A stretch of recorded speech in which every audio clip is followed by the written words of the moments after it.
en regardant l'évangile selon Jean, on est immédiatement frappé par le fait que Dieu se révèle.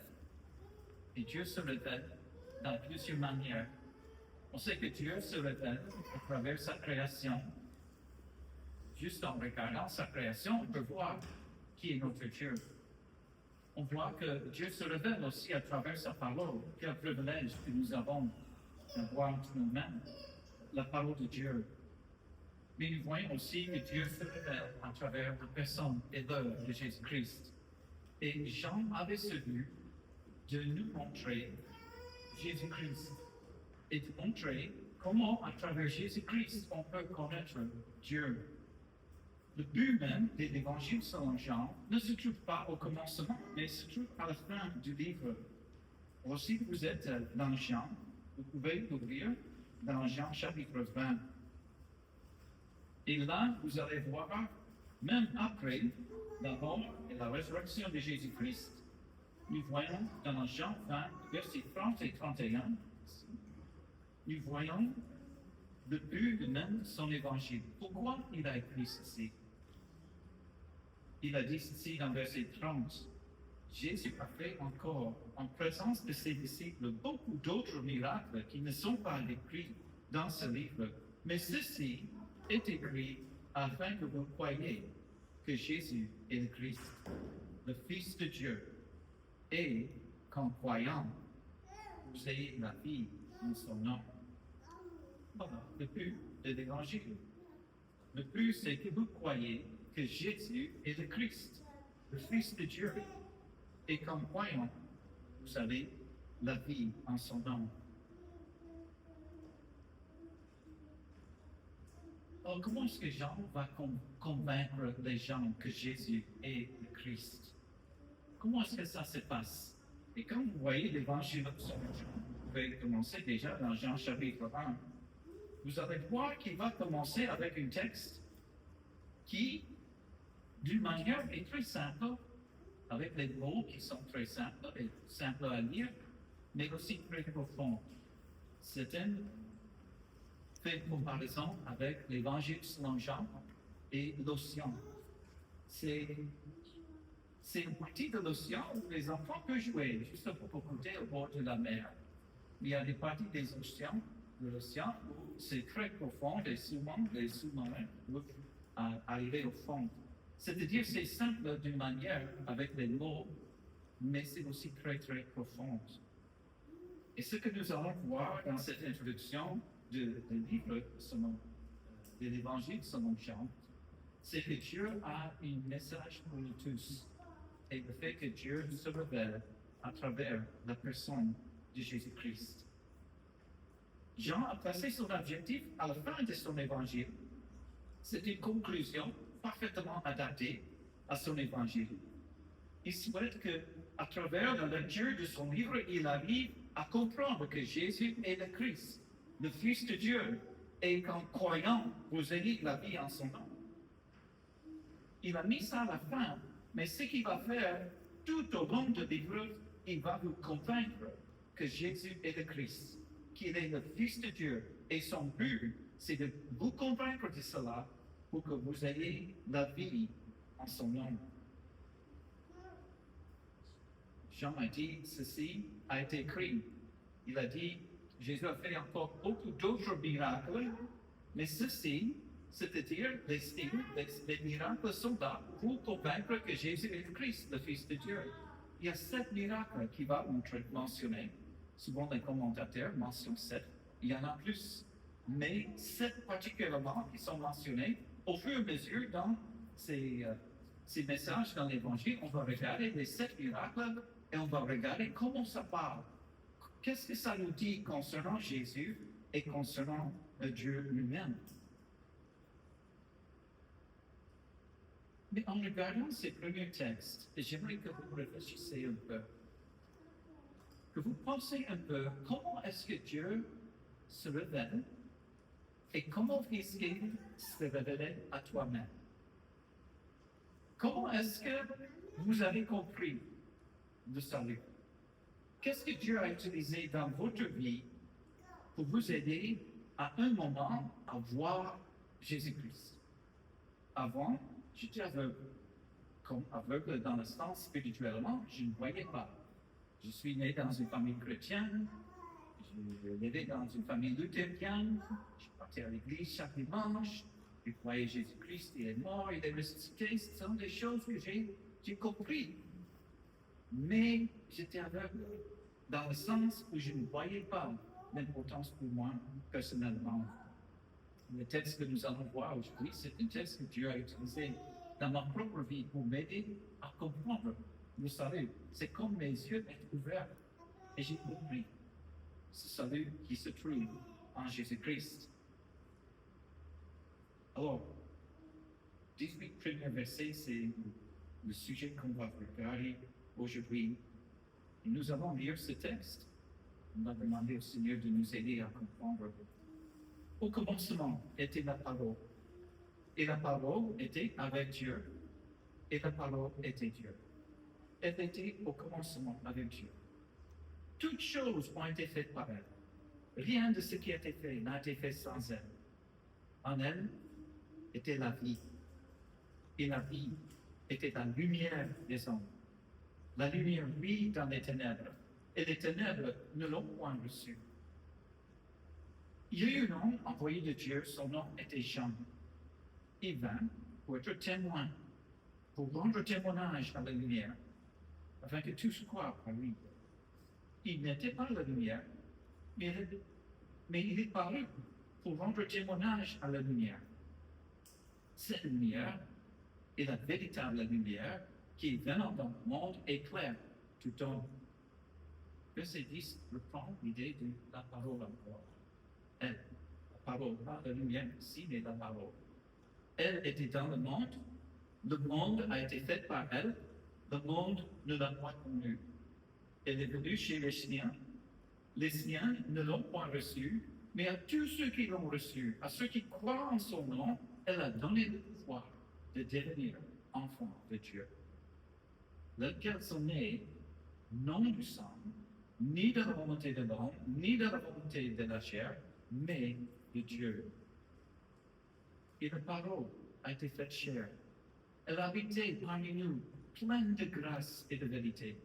Nous avons contemplé sa gloire, une gloire comme la gloire du Fils unique, venu du Père. Jean lui a rendu témoignage. Et c'est écrit, c'est celui dont j'ai dit, celui qui vient après moi m'a précédé, car il était avant moi. Et nous avons tous reçu de sa plénitude, et grâce pour grâce. Car la loi a été donnée par Moïse. La grâce et la vérité sont venues par Jésus-Christ. Personne n'a jamais vu Dieu. Dieu le Fils unique qui est dans le sein du Père. C'est lui qui l'a fait connaître. Seigneur, merci pour cette section dans ta parole. Ouvre nos yeux. Aide-nous à comprendre les merveilles de ta parole. Au nom de Jésus. Amen. Simple mais profonde. L'idée principale de toute cette section, c'est que Dieu ne veut pas que l'homme soit ignorant de sa connaissance. Dieu, c'est un Dieu qui se révèle. Et ce passage nous montre que Dieu se révèle comment? À travers la personne de Jésus-Christ. Ces premiers 14 versets sont construits de telle manière qu'ils vous poussent à vous poser des questions. Qu'est-ce qu'il voulait dire par là, Jean? Mais Jean donne des indices. Ceux qui ont déjà, à la fin, ont déjà lu la fin, on connaît le but du livre, mais imaginez que c'est la première fois que vous lisez l'Évangile selon Jean et vous arrivez au premier texte et vous voyez au commencement était la parole. C'est quoi? Au commencement était la parole. La parole était avec Dieu. La parole était Dieu. C'est quoi ça? Ce que Jean voulait faire, c'est réfléchir.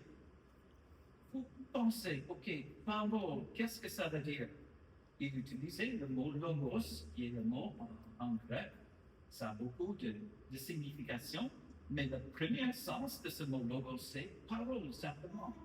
On voit plusieurs textes dans la Bible qui parlent de cette parole, comment Jésus même utilise cette parole. C'est simplement les mots.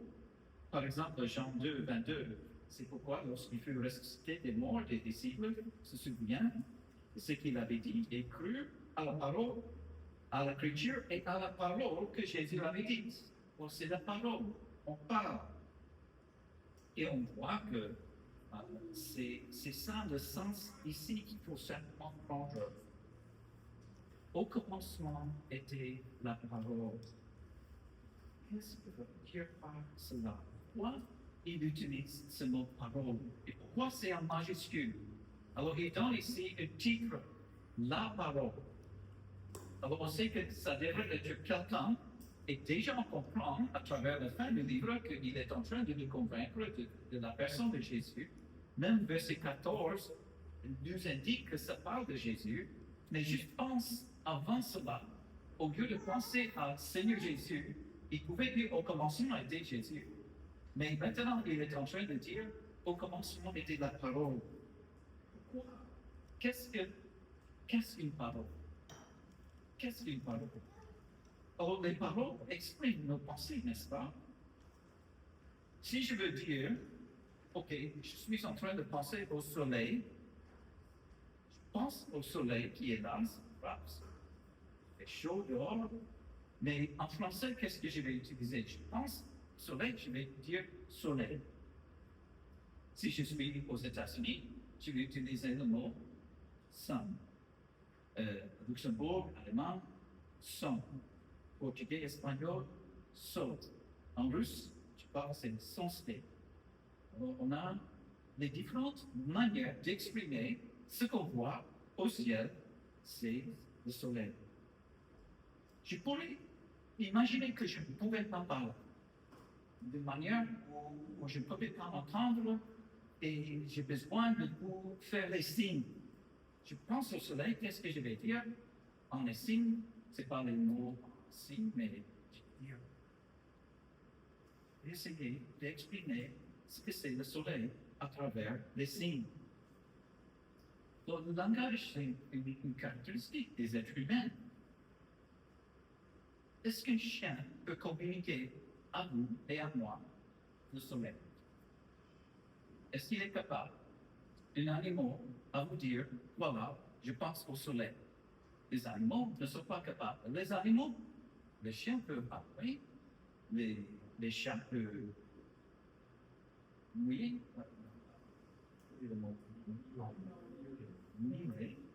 Alors, on peut comprendre certaines choses à travers ce que les animaux, mais pas parler. Moi, je peux crier, je peux rire, je peux pleurer, ça vous transmet un message, mais quand je parle, j'utilise les mots, ça dit quelque chose d'autre. Lorsque les Américains sont arrivés aux États-Unis, voilà, c'est le 250e anniversaire, peut-être que vous avez compris cela. Les premiers gens qui sont venus aux États-Unis, ils ont rencontré les Indiens. Et voilà qu'est-ce qu'ils ont fait pour communiquer les signes encore.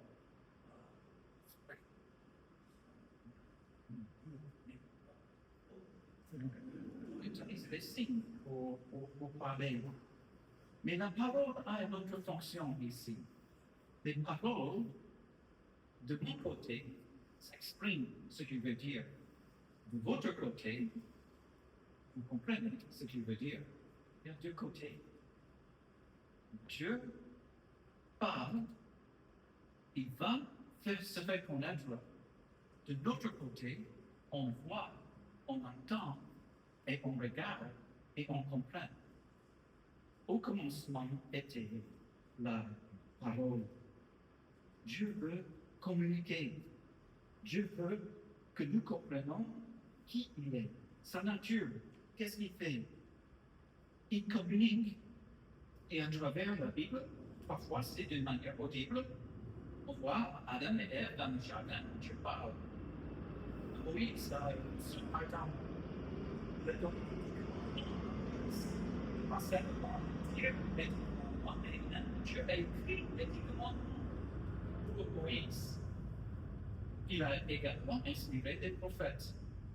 Et à travers les prophètes, il y a de nombreuses façons qu'ils ont communiqué cela aux prophètes, mais aussi au peuple après. C'est comme on voit dans Hébreux 1:1, après avoir autrefois, à plusieurs reprises et de plusieurs manières, parlé à nos pères par les prophètes, plusieurs manières, il a dit, plusieurs reprises, Dieu a envoyé ses prophètes. Les prophètes ont reçu parfois par vision, par rêve, audiblement, ou juste une impression qui était dans le cœur, mais Dieu a communiqué aux prophètes. Et les prophètes ont parlé. Mais l'auteur du Hébreu dit ceci, après avoir autrefois, à plusieurs manières, plusieurs reprises, par les pères, par les prophètes, Dieu, dans ces derniers temps, nous a parlé comment? Par le Fils. C'est ça ce qu'on voit ici dans Jean 1:1. Au commencement était la parole. La parole avec majuscule, c'est un titre, un nom pour exprimer le fait que Dieu se révèle à travers une personne. Et cette personne est appelée la parole. Le contexte autour de ce titre parole, les compléments, les auxiliaires, les descriptions, peut nous aider à mieux comprendre le sens. Mais encore, j'aimerais que vous pensiez à ce texte comme si c'est la première fois que vous avez lu. Juste essayez de voir cela comme quelqu'un qui regarde ce texte pour la première fois, sans les autres choses que vous connaissez déjà. Au commencement était la parole.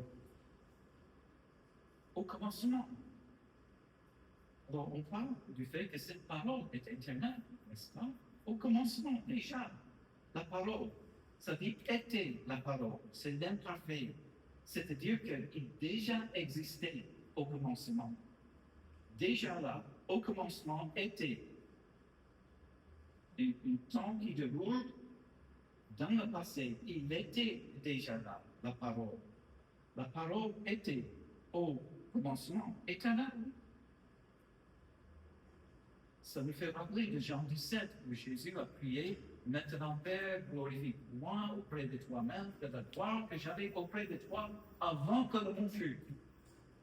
Vous voyez, Jésus a affirmé qu'il existait avant sa naissance. Il disait, glorifie-moi auprès de toi-même, de la gloire que j'avais auprès de toi avant que le monde fût.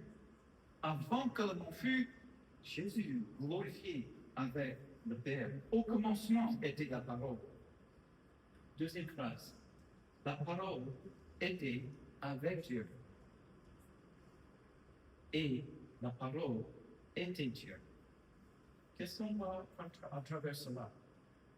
La parole était avec Dieu. On voit un aspect personnel.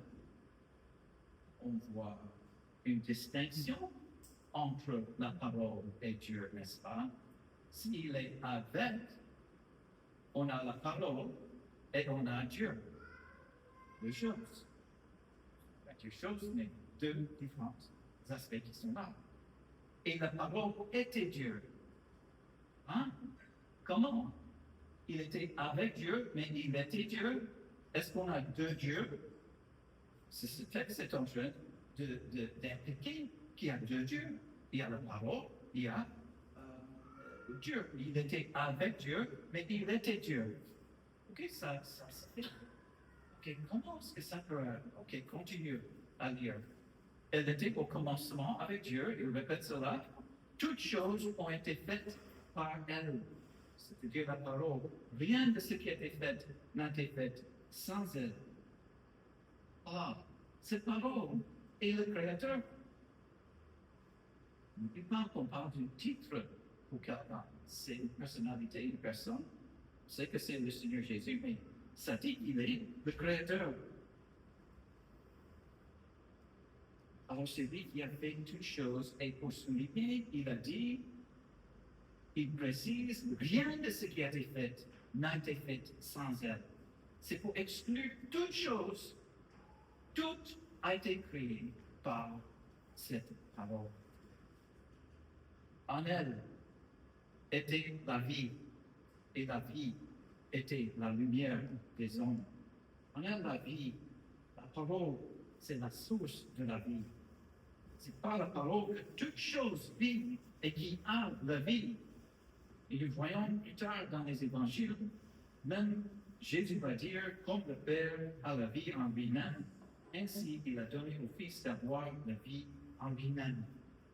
On voit cette vie qui est répétée plusieurs fois dans l'évangile selon Jean.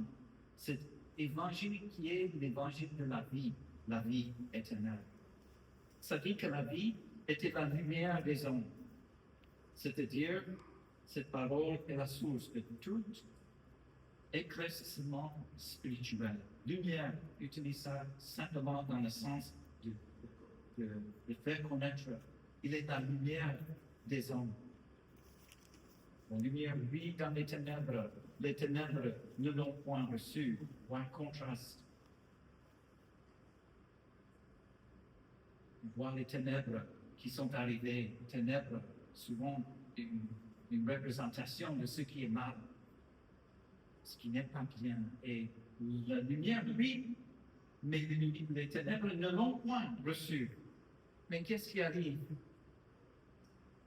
Voilà, ça c'est l'introduction, mais maintenant il va mentionner Jean-Baptiste. Et cette chose, il faut savoir que Jean-Baptiste est différent de Jean, l'évangile, Jean le disciple. Jean a écrit son évangile dans les années 80, 95, 90, 95 environ. Alors déjà, Paul est mort, déjà tous les autres disciples morts, et Jean est en train de démontrer les aspects qu'il a vus lui-même. Il a voulu compléter ce qui était déjà là dans les évangiles. Et ce qu'on voit dans l'évangile selon Jean, c'est le matériel qui est nouveau. Il y a une seule histoire qui va répéter, qui se trouve dans tous les évangiles, mais Jean donne des autres histoires. Et Jean, dans son époque, il y avait toujours cette élévation de ce personnage de Jean-Baptiste.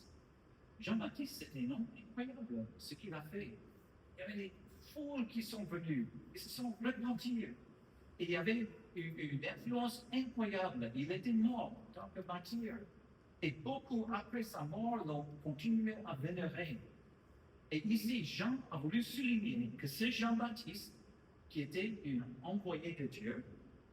Il y avait eu un homme envoyé de Dieu. Son nom était Jean. Qu'est-ce que Jean a dû faire? Il était là aussi pour se révéler, pour servir de témoin, pour rendre témoignage à la lumière, afin que tous croient en lui. Il a compris que c'était Jean a compris qui était Jésus. Il a rendu témoignage à cette lumière. Il n'était pas la lumière. Ça, c'est un très grand témoignage pour Jean-Baptiste. Pour le fait que Jean a dû dire qu'il n'était pas la lumière. Ça dit qu'il était dans un sens où les gens croyaient qu'il était le Messie. Ils croyaient que Jean-Baptiste pouvait être là. Mais Jean, en train de dire qu'il n'était pas la lumière, mais il est apparu pour rendre témoignage à la lumière. On va voir Jean-Baptiste encore dans l'évangile selon Jean. On revient maintenant que Dieu se révèle à travers cette parole. Cette lumière était la véritable lumière qui est venue dans le monde, éclaire tout monde. Ça, c'est une phrase qui est difficile à comprendre. Cette lumière, parlant de témoignage, témoin à la lumière, cette lumière qui est Jésus-Christ que nous connaissons. Il est de véritable lumière, de véritable moyen pour qu'on puisse comprendre qui est Dieu, qui, en venant dans le monde, cette lumière est venue dans le monde, éclaire tout homme. Il est en train de dire que c'est à travers Jésus-Christ que l'homme est éclairé et illuminé, qui peut comprendre. Il y a un sens aussi où on peut voir que Jésus-Christ est venu et c'est comme chaque personne a cette connaissance qu'il y a quelqu'un, il y a Dieu qui est venu ici sur cette terre et il a éclairé tout homme. Pas dans le sens où il sauve tout homme, mais il y a un témoignage que Jésus-Christ a laissé dans ce monde qui est sans pareil.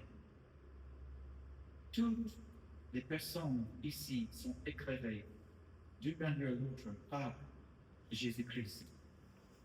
C'est lui qui éclaire les hommes. Verset 10. On revient sur la parole et on sait que c'est la parole parce que dans l'original, on a une référence ici à la lumière, mais la référence revient sur la parole. Et elle, revenant sur la parole, elle était dans le monde a été fait par elle, le monde ne l'a point connu. Un contraste, une ironie ici. Le monde n'a pas connu la parole, bien que le monde a été créé par cette parole. Elle est venue chez les siens. Les siens ne l'ont point reçue. Qui sont les siens de parole? C'est la nation des Juifs. C'est venu vers eux, mais ils n'ont pas reçu. On voit cet aspect de recevoir cette lumière, recevoir cette parole. Mais à tous ceux qui l'ont reçu, à ceux qui croient en son nom, elle a donné le pouvoir de devenir enfants de Dieu. Tous ceux qui l'ont reçu, dites l'apostrophe là, tous ceux qui ont reçu cette parole, à ceux qui croient en son nom, elle a donné, la parole a donné le pouvoir de devenir enfants de Dieu. Comme je vous ai dit, le Seigneur a utilisé ce texte dans ma propre vie. Je me souviens, j'étais à l'université, 18 ans, quelqu'un vient de partager l'évangile avec moi. Et il m'a demandé, Walter, si tu meurs ce soir, tu te présentes devant Dieu, il te pose la question, pourquoi Walter, je dois t'admettre ici au ciel? Et quelle sera ta réponse? Et pour moi, c'était une question très pertinente. Parce que depuis, j'ai commencé à lire la Bible, depuis, j'ai commencé à réfléchir parce que j'avais des amis qui étaient sauvés, ils utilisaient le mot sauvé, ils utilisaient le mot né de nouveau. J'étais curieux, j'ai commencé à lire la Bible et j'ai cru à travers l'Église luthérienne que Jésus-Christ est mort, qu'il est ressuscité. Il a dit pourquoi admettre vous au ciel. Qu'est-ce que vous allez, qu'est-ce qui va vous amener au ciel? Et j'ai répondu ce que j'ai appris. Je disais, je crois que c'est à travers Jésus-Christ. Il m'a dit, ah, c'était bien. Jésus a dit, je suis le chemin, la vérité et la vie. Ne viens au Père que par moi. Mais Walter, tu sais qu'on peut comprendre quelque chose de nos têtes, mais pas avec nos cœurs. Il y a beaucoup de gens qui ont une idée intellectuelle de ce qui s'est passé, mais ils n'ont pas jamais reçu Jésus-Christ. Et il m'a montré ce verset. Il a dit, Walter, regarde Jean 1,12. À tous ceux qui l'ont reçu, à ceux qui croient en son nom, elle a donné le pouvoir de devenir enfant de Dieu. Il m'a dit, est-ce que tu as reçu Jésus-Christ?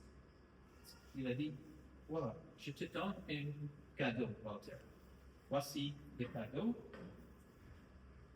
Est-ce que tu veux le recevoir? Et je dis, mais oui. Ok, il a simplement tendu ça dans sa main. Il m'a posé la question, Walter, est-ce que ce cadeau est le tien? Et je disais, oui, tu m'as donné, mais c'est toujours dans ma main. Est-ce que c'est vraiment le tien? Ah non. Il a dit, mais non, je fais ça. Voilà, il a dit, il faut que tu reçoives personnellement Jésus-Christ. Tu peux avoir une idée de Jésus-Christ qui est là. Mais est-ce qu'il y avait un moment où vous avez mis ta confiance en Jésus-Christ pour ton salut? Est-ce que tu as reçu Jésus dans le sens où c'est lui qui est votre sauveur et tu lui demandes lui-même de vous sauver de vos péchés? Et c'est là où j'ai compris. J'ai compris que ma confiance, c'était intellectuel. Je croyais qu'il est mort ressuscité, mais pas pour moi. parce que j'ai croyé dans des autres choses qui pouvaient me sauver, enfin. Mais ma confiance restait en Jésus-Christ. Parce que cette soir, j'ai cru en Christ. Il n'a pas forcé, il dit, voilà ce qu'il faut prier, voilà comment tu dois prier. Il a dit simplement, Walter, pense ce soir à cela. Si tu n'as pas vraiment reçu Christ comme ton sauveur, demande lui de te sauver ce soir. Et je me souviens, là, 18 ans, dans le dortoir, l'université de Clemson, j'ai demandé à Jésus de me sauver de chez nous. Et c'est incroyable, à partir de ce temps, j'avais une nouvelle désir de lire la parole. Je lisais et je lisais. J'avais le désir d'être avec les autres croyants. J'avais le désir d'être baptisé. J'avais le désir de montrer cela aux autres. Et c'est parce que j'ai compris que c'est Jésus-Christ qui est mon sauveur. Est-ce que vous avez reçu Jésus-Christ comme ton sauveur? Est-ce qu'il y avait un moment dans ta vie où tu as reconnu que tu es pécheur, que tu mérites l'enfer et que tu as besoin que Jésus te sauve? Crois au Seigneur Jésus et tu seras sauvé. Et notez bien qu'il a dit, lesquels sont nés non du sang. Ce n'est pas parce que ton père est chrétien, ta mère est chrétienne, ton arrière-grand-père est chrétien. Ce n'est pas parce que tu es né dans une famille chrétienne que tu es chrétien. Non. C'est parce qu'il a dit, ce n'est pas à cause du sang, ni de la volonté de chair, ni de la volonté de l'homme. Ce n'est pas à cause de l'homme, ce n'est pas à cause de ce que vous pouvez faire, ce n'est pas à cause de vos bons œuvres. Ça ne suffit pas.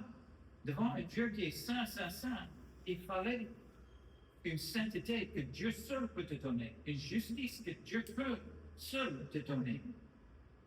Et c'est pourquoi il a dit, ni de la volonté de l'homme, mais de Dieu. Que votre naissance soit de Dieu. Vous devenez enfant, c'est à travers Dieu lui-même. Comment est-ce que Dieu va se révéler? On voit dans verset 14, la parole a été faite chair. Là où on voit. Si vous n'êtes pas convaincu que la parole se réfère à Jésus-Christ, là, verset 14, c'est clair. La parole a été faite chair. La parole au commencement, c'était pas simplement, c'était pas quand Dieu a dit que la lumière soit, c'était pas la Bible, la parole, c'est Jésus-Christ, parce que ça dit la parole a été faite chair. Et elle a habité parmi nous. Ici, c'est le témoignage de Jean, le disciple, plein de grâce et de vérité. Parmi toutes les choses qu'il pouvait mentionner, il disait Jésus-Christ, plein de grâce. Vous pouvez imaginer Jésus-Christ ici, la compassion qu'il a eue pour les autres. Non, plein de grâce, mais aussi vérité. Lui, la vérité et la vie ne vient au Père que par lui. Plein de grâce et de vérité, nous avons contemplé sa gloire. Gloire comme la gloire du Fils unique venu du Père. Jean est en train, à travers ces 18 versets, de nous montrer tous les thèmes qu'il va démontrer dans le livre selon Jean. Et vous allez voir ce mot gloire. Et vous allez voir la gloire de Dieu en face de Jésus-Christ. Il est en train de dire, nous avons contemplé sa gloire. Et c'est la transfiguration sans doute qui parle. Le fait qu'un jour, Jésus resplendissait de lumière devant eux. Nous avons contemplé sa gloire. Il a dit, une gloire comme la gloire du Fils unique venu du Père. Jean lui a témoignage, et c'est écrit, c'est donc celui que j'ai dit, celui qui vient après moi m'a précédé, et nous avons tous reçu de sa plénitude, grâce sur grâce, que la loi a été donnée par Moïse, et la grâce et la vérité sont venues par Jésus-Christ. Le résumé de tout le chapitre, verset 18, toute la première section, pardon. Personne n'a jamais vu Dieu. C'est ça, on est en train de parler de Dieu qui se révèle. Personne n'a jamais vu Dieu. Dieu, le Fils unique, qui est dans le sein du Père, et c'est lui qui l'a fait connaître. Beaucoup de titres on voit pour Jésus-Christ dans l'Évangile selon Jean. La parole qu'on a vue, ici, Fils unique, venu du Père. On a vu déjà la lumière, Jésus-Christ, verset 23, Seigneur, verset 29 et 36, agneau de Dieu. Jean-Baptiste aussi va dire, j'ai rendu témoignage qu'il est le Fils de Dieu, verset 34. Il est appelé Maître, verset 38. André informe son frère qu'il a trouvé le Messie, verset 41. Il est le roi d'Israël, verset 49. Fils de Dieu encore, 49. Jésus de Nazareth, verset 45. Et c'est comme toutes les affirmations du premier chapitre culminent dans verset 51 avec l'affirmation qu'il est même le Fils de l'homme. Plus loin, on va voir, il est le Fils unique venu du Père. Lui-même, il va dire à la femme samaritaine, il est le Messie. Il sera reconnu par les Samaritains comme étant le sauveur du monde. Les autorités juives vont le tuer parce qu'il est le Saint de Dieu, le Christ, le Fils de Dieu.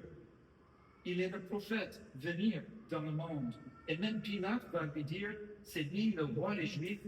Et Thomas, à la fin, va dire, mon Seigneur et mon Dieu. Voilà. Dieu se révèle à travers la personne de Jésus-Christ, la parole de Dieu. Si Jésus-Christ est le Fils de Dieu, vous devez croire en lui, vous devez le confesser devant tout le monde. Jean nous a dit, ceci est écrit afin que vous croyiez que Jésus est le Christ, le Fils de Dieu, et qu'en croyant, vous ayez la vie en son nom. Je ne sais pas ce que tu es en train de faire dans votre vie. Dieu se révèle individuellement, globalement, à une nation, à un peuple. Il utilise des différents moyens. Il a utilisé Jean-Baptiste comme témoin. Il va peut-être vous utiliser dans les vies des autres pour leur donner l'évangile. Dieu va utiliser sa création, sa parole. Dieu va utiliser sa parole, sa parole. Mais Jésus-Christ, c'est à travers lui qu'on peut connaître Dieu. Dans cette lecture et dans les messages dans le livre des Jean, nous allons voir Jésus.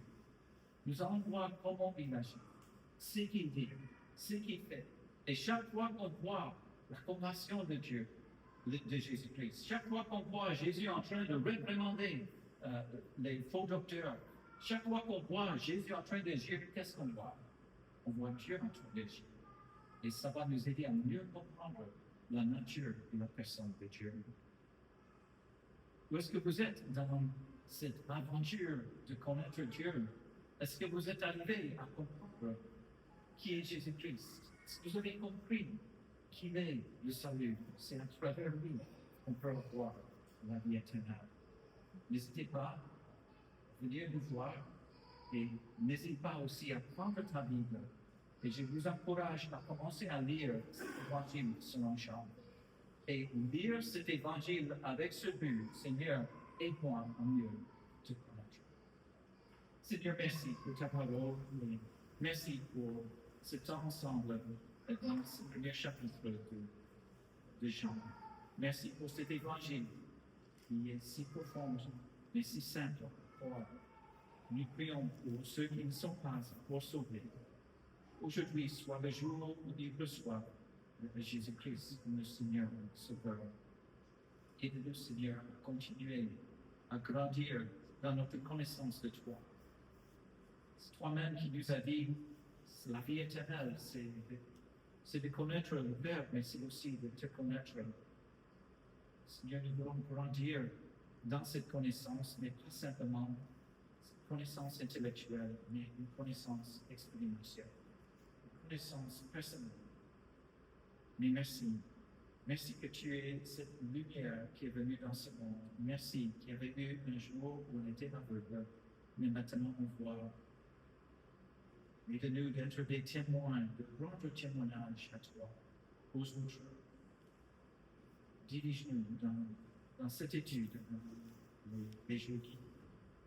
Merci encore pour ce temps ce matin, ce temps de Saint-Saint, ce temps de chanter, et ce temps dans ta parole. Au nom de Jésus.